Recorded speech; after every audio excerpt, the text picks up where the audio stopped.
بابل للروايات مع النص العربي تقدم المرآة السحرية. هذه القصة قديمة جدا، وأنت تسمعها في كل مكان. تسمعها في مصر وليبيا، وفي تونس والجزائر، وفي المغرب وموريتانيا، وفي السودان والصومال، وتسمعها في سوريا ولبنان، وفي الأردن وفلسطين، وفي العراق والبحرين، وفي الكويت والمملكة العربية السعودية، وفي دول اتحاد الإمارات العربية، كما تسمعها أيضا في الهند والصين، وفي الباكستان واليابان. وليس العجيب أنك تسمع هذه القصة في شرق الدنيا وغربها، وفي شمالها وجنوبها، لكن العجيب أن أهل كل بلد يزعمون أن هذه القصة حدثت في وطنهم، وأن البلدان الأخرى نقلتها عنهم. ونحن لا يهمنا كثيرا أن نعرف في أي بلد حدثت هذه القصة، ولا في أي سنة وقعت أحداثها، وإنما يهمنا أن الناس يؤكدون أنها حدثت في بلد ما منذ مئات السنين.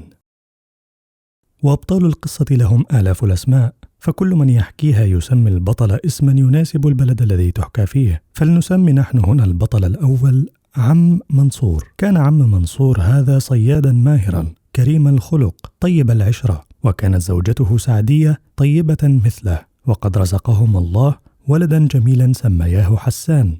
وكبر حسان وصار شابا من أقوى الشبان وأشجعهم، محبوبا من كل الذين يعرفونه لحسن أخلاقه وجميل صفاته وطاعته لأبويه وبره بهما ولاحترامه الكبار وعطفه على الصغار وتقديم المساعدة للضعفاء والعجائز. ومرت الأيام وشاخ عم منصور، ولم يعد يستطيع الخروج كل يوم للصيد، فكان ابنه حسان يقوم بالعمل وحده في أكثر الأيام، فيخرج قبيل شروق الشمس بقاربه ويلقي شبكته في البحر، ثم يجذبها فتخرج مملوءة سمكا مختلف الأصناف والأحجام، فيبيعه ويشتري ببعض ثمنه ما يحتاج إليه وما يحتاج إليه أبواه العجوزان من طعام ودواء، ويدخر ما يزيد. ثم ماتت أم حسان زوجة عم منصور، فحزن الأب والابن حزنا شديدا، وكره الصياد العجوز البقاء وحده في البيت، فجعل يخرج مع ابنه يعاونه في عمله، فتارة يمسك دفة القارب وتارة يحرك المجدافين، وابنه حسان يلقي الشبكة في البحر ويشدها ويفرغ في قعر القارب ما يصطاد. وبعد أشهر رأى عم منصور وابنه حسان السمك يقل في المكان الذي تعود الصيد فيه، ففكر في الانتقال إلى مكان آخر، فجمع أمتعتهما القليلة وركب قاربهما حتى وصل إلى مكان رأيا فيه السمك يقفز فوق الماء ويغوص، فعرف أنه مكان كثير السمك يصلح للصيد، فقرر أن يقيما فيه، وأرسيا قاربهما على الشاطئ، وأقام من أغصان الأشجار كوخا صغيرا يبيتان فيه. وعاد الاثنان يصيدان كل يوم صيدا وفيرا، يبيعانه في سوق البلد ويشتريان ما يريدان ويوفران ما يريد على حاجتهما، حتى جمع مبلغا اشتريا به بيتا صغيرا وأثاثا جديدا وقاربا كبيرا، وتيسرت حالتهما، فشفي عم منصور وتحسنت صحته وعادت إليه قوته وعافيته. وفي يوم طرح حسان الشبكة في البحر، ثم أخذ يشدها، فلم يستطع أن يخرجها، وهو الشاب الفتي القوي، فنادى أباه ليساعده، فلم يقدر الاثنان معا إلا على شدها إلى جانب القارب، ورأيا فيها سمكة كبيرة جدا، لم يسبق لهما أن رأيا سمكة مثلها من قبل. ولما لم يقدرا على رفعها إلى القارب، طلب عم منصور من ابنه حسان أن يجري إلى البيت ويحضر الأنجر أو الهلب ليحفظ به توازن القارب ويثبتاه في مكانه حتى يخرج هذه السمكة الكبيرة. جرى حسان إلى البيت ليأتي بالأنجر، لكنه بحث عنه في كل مكان فلم يجده، وأخيرا تذكر أن زميله يوسف قد استعاره منذ أسبوع ولم يرده، فعاد مسرعا إلى أبيه يخبره أن الأنجر ليس في البيت، لأن زميله يوسف قد استعاره منذ أيام ولم يرجعه بعد. فاغتاظ عم منصور وغضب على ابنه غضبا شديدا، ووبخه توبيخا عنيفا، وقال له: لماذا لم تحضر أنجرا آخر من أحد الزملاء؟ هيا أمسك أنت حبل الشبكة، وسأذهب أنا لأحضر أنجرا آخر وأجيء بأحد الزملاء ليساعدنا في إخراج هذه السمكة الكبيرة العجيبة. احذر أن تترك الحبل أو أن تتراخى في شده، إنها سمكة كبيرة غريبة لا يقل ثمنها عن 10 جنيهات.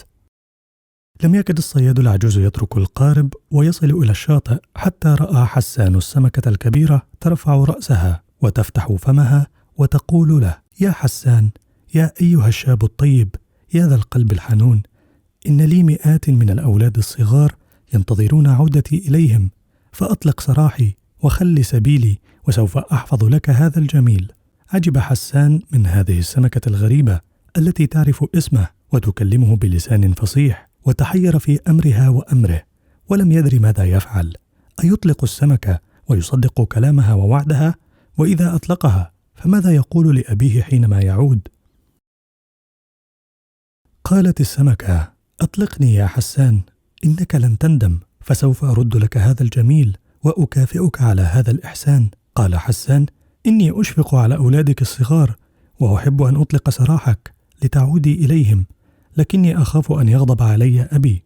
قالت السمكة: سأنتظر في الشبكة حتى يعود أبوك، وعندما يرجع أقوم بحركات قوية عنيفة فتتظاهر أنت بأنك غير قادر على إمساك الحبل، وبأنك عاجز عن الاحتفاظ به في يدك، فتتركه، فأغوص أنا في الماء.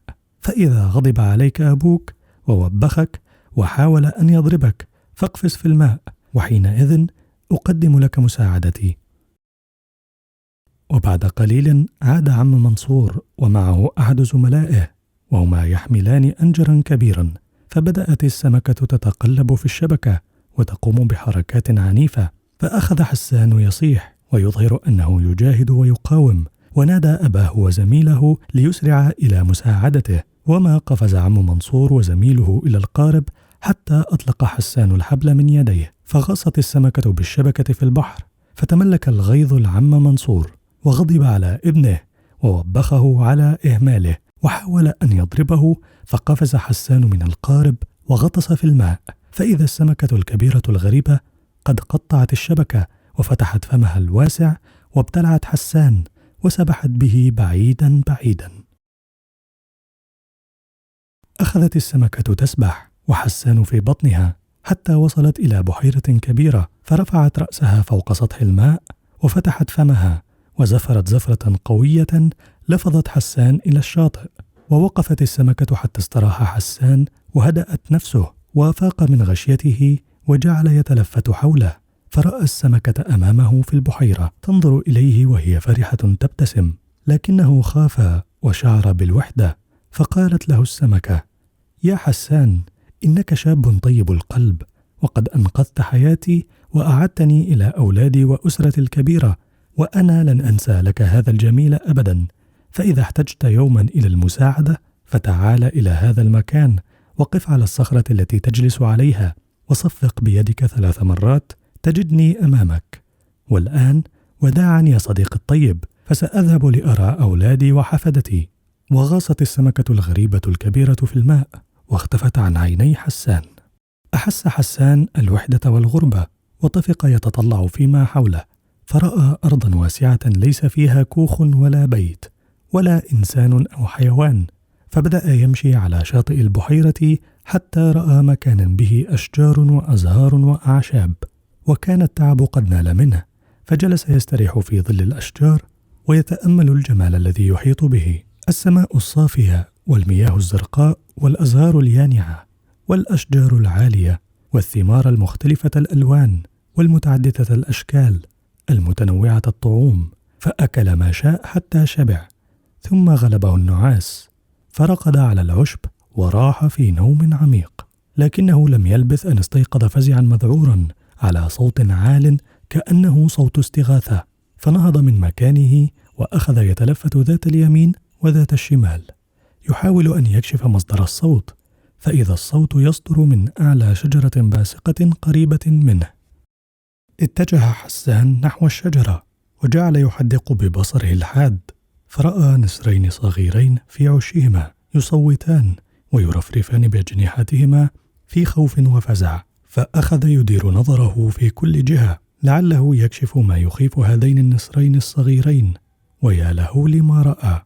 رأى ثعبانا ضخما يستطيع أن يبتلع خروفا يلتف حول الشجرة ويزحف في تثاقل صاعدا إلى عش النسرين الصغيرين المذعورين، ففهم معنى استغاثتهما، فتناول حجرا كبيرا ورجم به الثعبان رجمة قوية، فأصاب الحجر رأس الثعبان، فترنح ترنح السكران، فرجمه حسان بحجر ثان، فسقط على الأرض يتلوى وينكمش وينبسط. فتناول حسان الشاب القوي الفتي الشجاع حجرا آخر، واقترب من الثعبان وجعل يهشم رأسه حتى مات وسكنت حركته. صاح النسران الصغيران صيحات الفرح، وأخذا يصوتان في ابتهاج ويرفرفان بأجنحتهما، وكأنهما يعربان عن شكرهما العميق للشاب حسان الشجاع الذي قتل الثعبان ونجاهما من ابتلاعه إياهما، وقالا له: لن ننسى لك هذا الجميل أيها الشاب القوي، اصعد إلينا لنكافئك على صنيعك. تسلق حسان الشجرة في مهارة حتى وصل إلى عش النسرين، فجعلا يلمسان وجهه بمنقاريهما كأنهما يقبلانه، ثم قالا له: لولا شجاعتك ومروءتك لابتلعنا هذا الثعبان اللعين، ولسوف يكافئك أبوانا على عملك العظيم هذا، لكننا نخشى أن يؤذياك لو رأياك هنا قبل أن يعلما ما قدمت لنا ولهما من معروف. إنهما يوشكان أن يعودا، فهيا اختبئ تحت أجنحتنا حتى نقص عليهم ما فعلت. بعد قليل رأى حسان كأن سحابة قد غطت الشجرة وكأن الريح تعصف، وشاهد نسرين كبيرين يحلقان فوق الشجرة ويدوران دورات 3 ثم يهبطان إلى العش. لم يسرع النسران الصغيران إلى أبويهما ولم يلتقطا ما حمل إليهما من طعام كعادتهما، فعجب الأبوان من أمرهما وسألاهما: ما بكما؟ ولماذا تنظران إلينا هذه النظرات؟ ولماذا لا تأكلان؟ فقال الفرخان معا: ما جزاء من يحسن إلينا وإليكما ويقتل الثعبان الخبيث اللعين؟ قال الأبوان: إن من يحسن إليكما وإلينا ويقتل الثعبان الملعون يستحق منا كل الشكر والتقدير، ومن الواجب أن نكافئه وأن نرد جميله بأحسن منه. فقال أحد الفرخين: انظرا إلى أسفل الشجرة، هذا هو الثعبان اللعين ميتا، قتله شاب شجاع قوي وأنقذنا من شره. نظر الأبوان إلى الثعبان متكوما بجوار الشجرة وقالا: أين هذا الشاب القوي الجريء الذي قتل هذا الوحش اللئيم وأنقذكما من الهلاك الذي كان ينتظركما؟ رفع الفرخان أجنحتهما وقالا: هذا هو الشاب الشجاع القوي الذي قتل الثعبان وخلصنا من الموت ونجانا من الهلاك. أحاط النسران الكبيران بالشاب حسان وأخذا يدفان بأجنحتهما ويومئان إليه برأسهما إعرابا له عن شكرهما وتقديرهما، وقالا له: لقد أحسنت إلينا أيها الفتى الجريء إحسانا ما عليه من مزيد، ولن ننسى لك هذا المعروف أبدا. إن هذا الثعبان اللعين كان يبتلع فراخنا كل سنة ولم يترك لنا فرخا واحدا حتى يكبر ونفرح به، فماذا تحب أن نقدم لك جزاء صنيعك وإحسانك؟ قال حسان: شكرا شكرا، أنا ما فعلت شيئا يستحق الجزاء، وإنما فعلت ما يجب علي لإنقاذ هذين الفرخين الصغيرين العاجزين عن الطيران، وقتلت ثعبانا معتديا مؤذيا، ولست الآن محتاجا إلى شيء إلا أن أذهب إلى مكان قريب من العمران.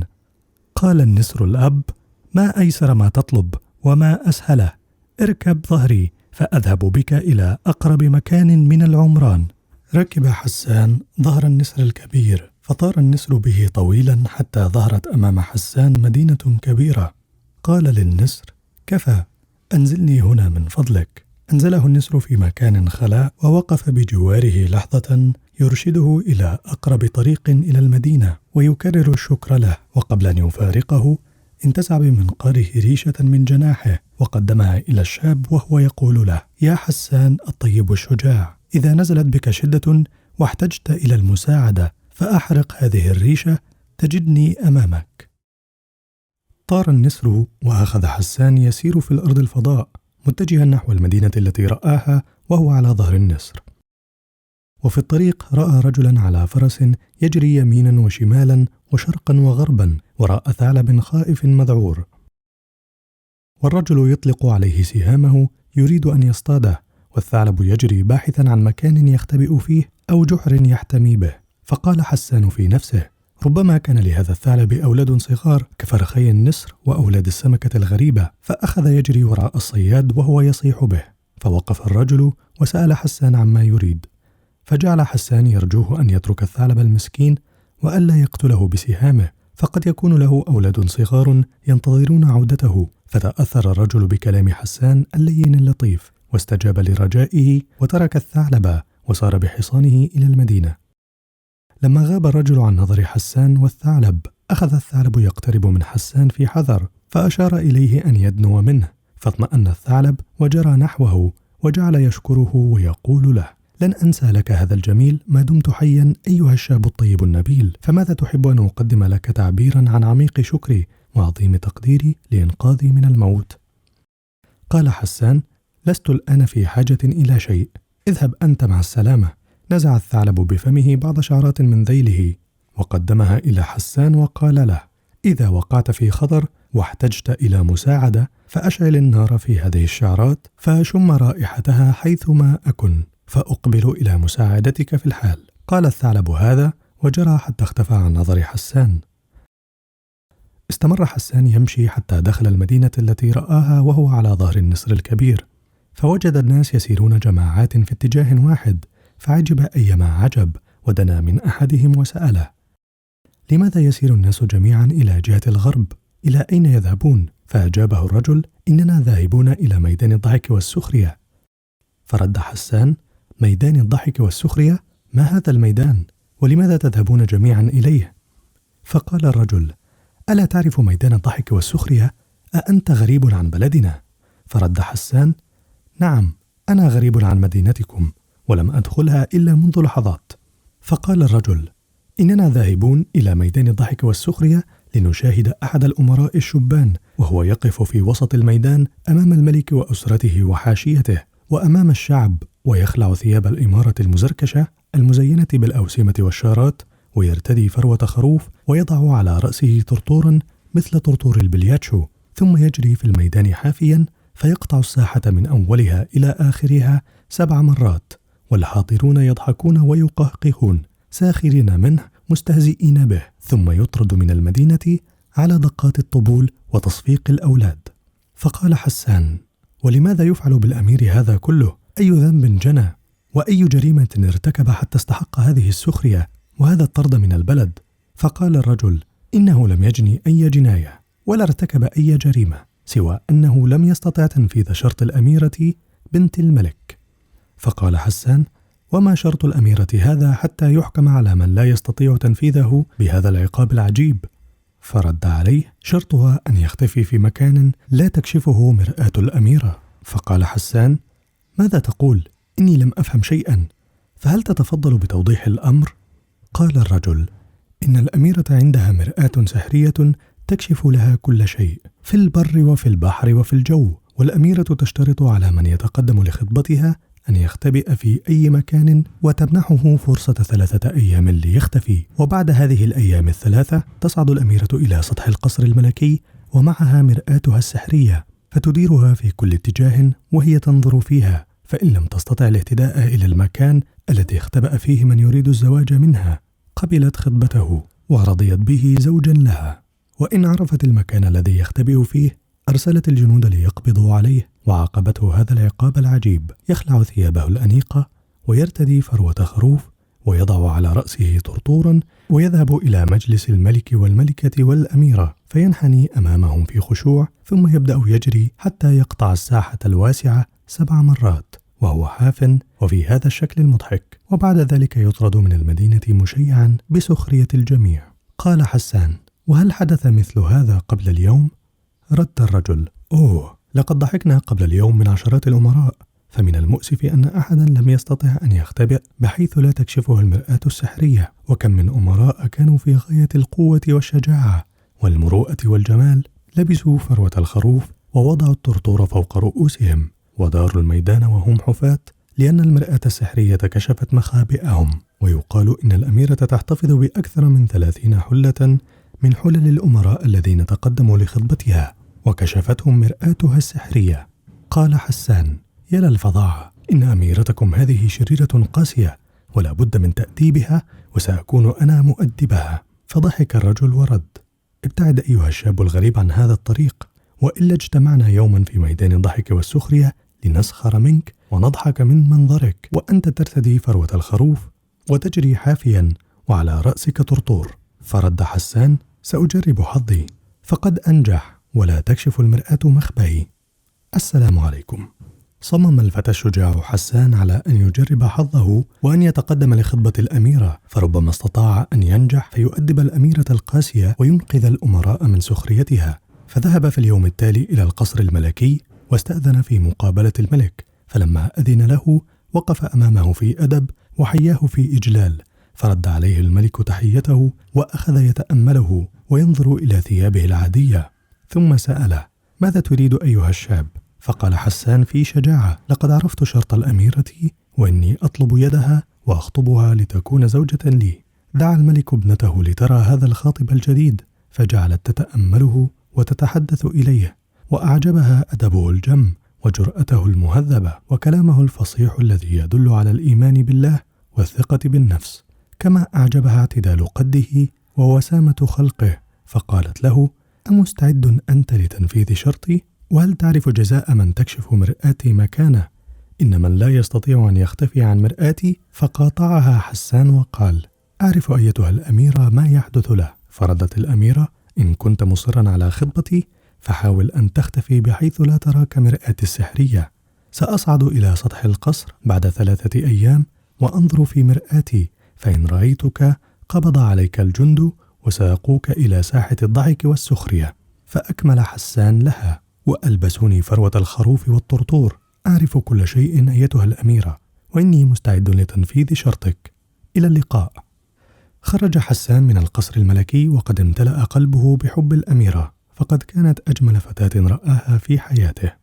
والحقيقة أن الأميرة كانت أوفر الأميرات جمالا وذكاء، ولم يكن بها عيب سوى غرورها بتفوقها على الأميرات جميعا. ولما اشتهرت به من جمال وذكاء وثروة، كان الأمراء يأتون من بلاد بعيدة جدا طالبين الزواج بها، فكانت تشترط عليهم الاختفاء عن مرآتها السحرية، ثم تسخر منهم وتطردهم. أخذ حسان يجري ويجري حتى وصل إلى شاطئ البحيرة الذي لفظته عليه السمكة الكبيرة الغريبة، ووقف فوق الصخرة التي عينتها له، وصفق بيده 3 مرات، فظهرت له السمكة في الحال وقالت: أهلا بك يا صديقي الطيب، ماذا جرى؟ قل لي ما حدث، فقد أستطيع أن أفعل شيئا يساعدك. قص حسان على السمكة قصة الأميرة التي خطبها، وذكر لها الشرط الذي شرطته، فطمأنته السمكة وقالت له: سأخفيك في مكان لا تكشفه مرآتها السحرية. هيا يا صديقي، اقفز إلى الماء فأبتلعك وأغوص بك في أعماق البحر، فلن يعرف أحد مكانك. قفز حسان إلى الماء وابتلعته السمكة الكبيرة، وغاصت به حتى وصلت إلى قاع البحيرة، وأمرت أسرتها التي لا يحصى لها عدد أن تتجمع حوله، وأن تحرك الماء بذيولها وزعانفها لتتعكر المياه فلا يظهر حسان في المرآة السحرية. فلما تعكرت المياه ولم تعد السمكة تبصر شيئا مما حولها، ظنت أن صديقها سيكون في أمان، وأن الأميرة لن تهتدي إلى مكانه، فخرجت به إلى سطح الماء ولفظته على الشاطئ، وكانت تظهر فوق الماء كل يوم مرات لتطمئن على صديقها. وفي ظهر اليوم الثالث أخرجت السمكة رأسها من الماء ونادت صديقها حسان وقالت له: ذكرت لي أن الأميرة ستنظر في مرآتها عصر هذا اليوم، فتعال ليخفيك. وابتلعته وغاصت به. وفي العصر صعدت الأميرة إلى سطح القصر وبيدها مرآتها السحرية، وأخذت تحركها في كل جهة، فلم ترى حسان في أي مكان، فاغتاظت لاختفائه العجيب وهمت بالنزول، فمالت المرآة نحو البحيرة، فشاهدت الأميرة تجمع السمك في مكان معين وتعكر الماء، فحدقت إلى المرآة وحددت النظر، فرأت حسان في بطن السمكة الكبيرة، فنزلت السلم في سرعة وهي في غاية البهجة والفرح، وأمرت الجنود بالذهاب إلى المكان الذي رأت فيه السمكة، ووصت الغواصين ببذل جهدهم في صيدها. غاص الغواصون إلى أعماق البحيرة وأحاطوا بالسمكة الكبيرة وكادوا يقبضون عليها، لكنها استطاعت الفرار من بينهم، وأخذت تسبح في الأعماق يمينا وشمالا وتصعد وتهبط، والغواصون يسبحون وراءها فلا يستطيعون اللحاق بها. شعر حسان بما يجري حوله، فخاف أن يصيب الغواصون السمكة بأذى، ولم يرد أن يحدث بوعده، فطلب من السمكة أن تلفظه على الشاطئ فلفظته، فرأى الجنود ينتظرونه وأسلحتهم بأيديهم فاستسلم لهم. فرفعت السمكة رأسها تنظر إلى الجمع الحاشد ودموعها تسيل من عينيها. ووقف حسان أمام الأميرة والجنود يحيطون به، فقالت له: ألم أقل لك من قبل إن أحدا ما لن يستطيع أن يختفي عن مرآتي؟ لا بد أن تنال جزاءك، خذوه إلى الميدان. فقال الملك: يا بنيتي الحبيبة، إن هذا الشاب الجريء قد حاول الاختفاء بطريقة عجيبة، فعاش في بطن سمكة، فامنحيه فرصة أخرى. والحق أن الأميرة كانت معجبة بجرأة حسان وشجاعته، فقالت لأبيها الملك: إني أمنحه فرصة أخرى إطاعة لأمرك يا أبي العزيز. خرج حسان حزينا حائرا، ففكر في أن يغادر المدينة، لكنه تذكر النسر والريشة التي نزعها بمنقاره من جناحيه، وقوله له: إذا احتجت إلى مساعدة فأحرق هذه الريشة تجدني أمامك. جد حسان في سيره حتى خرج من المدينة، فصار يمشي حتى وصل إلى المكان الذي أنزله فيه النسر، فأخرج الريشة من كيسه وأشعل فيها النار، فرأى الجو يظلم وكأن سحابة كبيرة قد حجبت الشمس، فرفع بصره إلى السماء فرأى النسر يدور فوقه ثم يهبط أمامه ويحني رأسه يحييه وينقر الأرض بمنقاره ويقول: خيرا يا صديقي العزيز، ماذا جرى؟ وأي شيء تريد أن أحضره إليك؟ قل، إني مستعد لأي طلب تطلبه.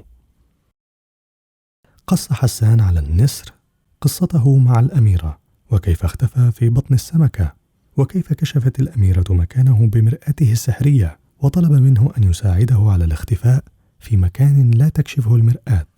حرك النسر جناحيه الكبيرين وهز رأسه وقال: هذا أمر سهل يا صديقي العزيز، سأحملك على ظهري وأطير بك في الفضاء العالي، فلا تستطيع الأميرة أن تراك بمرآتها السحرية وأنت في عنان السماء.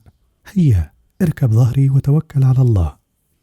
ركب حسان ظهر النسر فطار به حتى ذهب إلى النبع والأشجار والأزهار والثمار، فأنزله هناك وقال له: ابقى هنا يومين، وفي اليوم الثالث أحلق بك عاليا عاليا فلا تظهر في المرآة السحرية.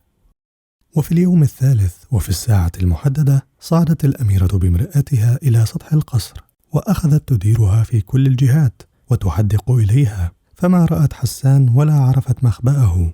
ولما يئست من العثور عليه وهمت بالهبوط، لمحت في المرآة صورة نسر كبير يحاول أن يهبط إلى الأرض، فجعلت تتأمله، فرأت حسان على ظهره، فما كان أسرع ما أرسلت الجند إليه، فقبضوا عليه وهو يحاول النوم على الأعشاب بين الأشجار. ومرة ثانية وقف حسان أمام الملك والملكة وابنتهما الأميرة، تحيط بهم الحاشية والضباط والجنود. وقف حسان خجلان خزيان، لأنه لم يستطع أن يختبئ في مكان لا تكشفه المرآة السحرية. وبدأت الأميرة توبخه وتهزأ به وتسخر منه وتقول له: أنت الجاني على نفسك أيها الشاب المغرور، إن مرآتي تكشف كل شيء في أعماق البحر وفي أعالي الجو وفي باطن الأرض،